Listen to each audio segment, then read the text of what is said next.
Tensions continue to rise in Katra as the Sangharsh Committee has decided to extend its protest for another 72 hours.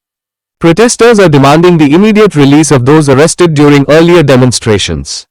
The agitation, which began over the contentious ropeway project, has drawn widespread support from locals. The Sangharsh Committee maintains that the arrests were unjust and has vowed to continue its struggle until their demands are met. Meanwhile, authorities are yet to respond to the group's demands as protests in Katra show no signs of slowing down. बिल्कुल जी, ये सरासर ये गलत है। Ropeway से एक तो बेरोजगारी वैसे भी जब से बीजेपी गवर्नमेंट आई है सेंट्रल में तब से बेरोजगारी बढ़ी ही है। तो मेरे ख्याल से तो रोपवे नहीं लगना चाहिए, क्योंकि इससे कम से कम आप मान के चलेंगे 50,000 के करीब के लोग जो होंगे वो इफेक्ट होंगे, इससे उनका रोजगार छूट जाएगा।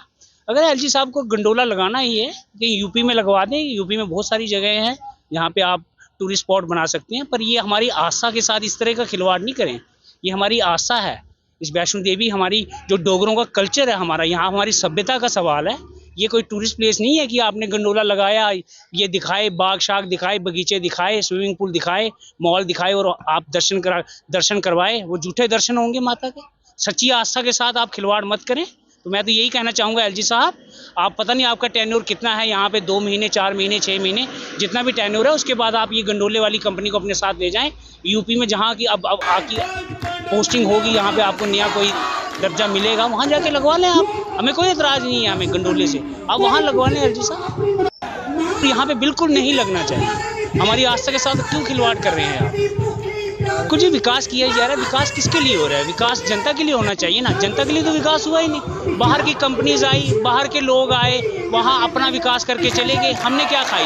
हमने 20-30 साल ये रेलवे है, बाहर की कंपनीज आई, धूल मिट्टी हमने खाई। डेवलपमेंट किनका हुआ? उन कंपनीज का हुआ, उन लेबर्स का हुआ। वो जो इंजीनियर आए बाहर से, कोई बंगाल से आया, कोई बिहार से आया, कोई राजस्थान से आया, तो डेवलपमेंट तो उनकी हुई है। हमारे डोगरों की कहाँ डेवलपमेंट हुई है जी? आप देख रहे डोगरा पिछड़ा होता जा रहा है। डोगरा का जो एक कल्चर है, जो एक सभ्यता है, उसकी संस्कृति है एक डोगरा की, डोगरे तो खत्म होते जा रहे हैं। आप महाराष्ट्र में जाइए, मराठों का देखिए आप, एक रिजर्वेशन है वहाँ मराठों को, पर आप यहाँ देखें डोगरों को कोई रिजर्वेशन तो दूर की बात है, डोगरों को पिछड़ा कर दिया है। बाहर की जो बाहरी लोग यहाँ पे आए हैं, उन्होंने यहाँ डोगरों को पिछड़ा कर दिया है। तो मेरे ख्याल से ये तो सरासर गलत है। डोगरों के लिए कम से कम डोगरों की आवाज के लिए हमें डोगरों के लिए इकट्ठा होना पड़ेगा। डोगरों की आवाज इस तरह से नहीं दबाने देंगे। हमारा कल्चर, और ये कल्चर आज का नहीं है, ये कल्चर राजा महाराजाओं के जमाने का कल्चर है हमारा। जो डोगरे राजे हुए हैं, हमारे महाराजे हुए हैं, हम उस तरह से उनकी सभ्यता को खत्म नहीं होने देंगे।